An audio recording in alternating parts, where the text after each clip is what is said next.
Hi, I'm Auntie Kay, Yard Sales Arena, here with Uncle Vinty, the Vintage Tool Man, with the rest of our yard sale finds from this week and last week, April 30th and May the 6th.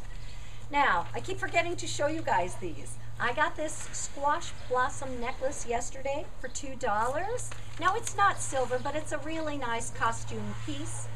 And last week, I found this lovely necklace. These are all real stones. They're chunky, but they're beautiful. $3. Love that. Now, one of the neatest finds that we found was last week at a community yard sale in Crofton. We bundled 5 items together for $50. That included this neat old 5-legged oak table, this barrel with a vintage croquet set, a neat old Colster radio cabinet. It doesn't have the radio in it, but I still think this would be worth about $30. And a neat old deck or pool chair. This is made out of solid oak, and this will clean up and look fabulous. Now, we do have some work to do. The table needs refinishing, but we can do that.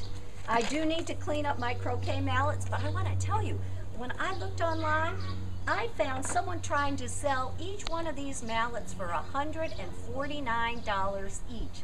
That's insane. But I think maybe for the whole set of the mallets, once I clean them up in the stakes, I could get around 100. And the bucket? And what? The bucket. Oh, and the bucket. I think the bucket itself is probably worth 10, maybe 15 bucks itself. And what does it say? Oh, it says it's made in the Republic of Guinea, and it contains machine screws. So that's that. I also forgot at that same yard sale, we got this table. We actually came back to pick up some of our stuff, and he gave it to us. Didn't want to put it back up in the attic. It was quite heavy. This base came from a church. He said he thought that it held the baptismal fountain, and he actually made this top for it. But what he did was, I know you can't see this, but I believe he put mortar in here, thin set, and it's really thick and it's really heavy. I will probably just replace this with a nice piece of marble. All right, so that's what we got for $50. And this was up in the attic. We were actually picking. Oh yeah, he only had the table down. We had to climb up in his attic above his garage, and we're going, well, what about this? Well, what about this? What about that chair? So yeah. So that was how we ended up with this, though. It's very heavy, and he didn't want to have to put it back up there. He just gave it to us. All right, at that same community yard sale, I found this bentwood rocker. No, I didn't sit in it and break it. It came that way. But this was made in Italy, and I paid $3 for it. Now, I know that this caning is sold in sheets, and I'm hoping that it's not that difficult to replace that. We're going to find out, because we're going to attempt to do that. All right, over here, I bought this wicker. I paid $25 for this set of wicker. Now, I don't know if you can see down here, it does need to be rewound, but that's easy. You just buy the reed, soak it in water for about 30 minutes, and it's essentially gluing and wrapping. We can do that. We'll give it a new coat of paint it white, and sell it for $150. We have another one of these we bought last year for $15. We'll do the same thing with it. So that'll be a nice little profit for us. This is what they call a dumb waiter tray. It's made out of walnut. It was also at that same community sale at another house. I think it's from 1961. It was made in North Carolina. Lexington, North Carolina. I paid $20 for it, and I believe its value would be $50. All right, what have I missed? Printer tray. Huh? Oh, okay. Uncle Vinty likes this. My printer's tray, and it is a good one. It's from the Hamilton Manufacturing Company. I paid $2 for this, and it really is a nice printer's tray. They sell for about $10.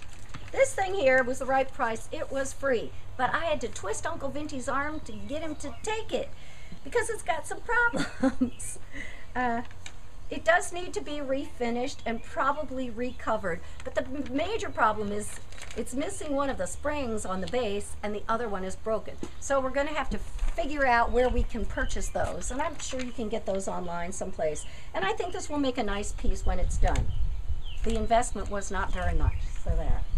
Last thing that I bought at a yard sale were all of these signs, 2 stop signs, a no motor vehicles, a right lane must turn, and autos on trail ahead. I bought all those signs and this stoplight for $25. I think this would be perfect for a man cave. So all you guys out there are looking to decorate your man cave, give me a holler. I'll sell you this. I'll give you a good deal. Okay, that's it for me. Uncle Vinty, you want to show your tools? I purchased three tools this time. First is a finish sander. I have one that's almost identical to this, and I use it quite frequently.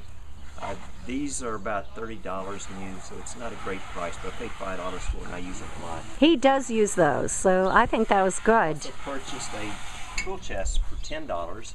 It's Lumador, has a number of cabinets, and I tend to have a lot of tools, so I dedicate a lot of times a full tool chest to a single type of tools. Like I have one toolbox full of just C-clamps and one full of just wire brushes and drills and stuff.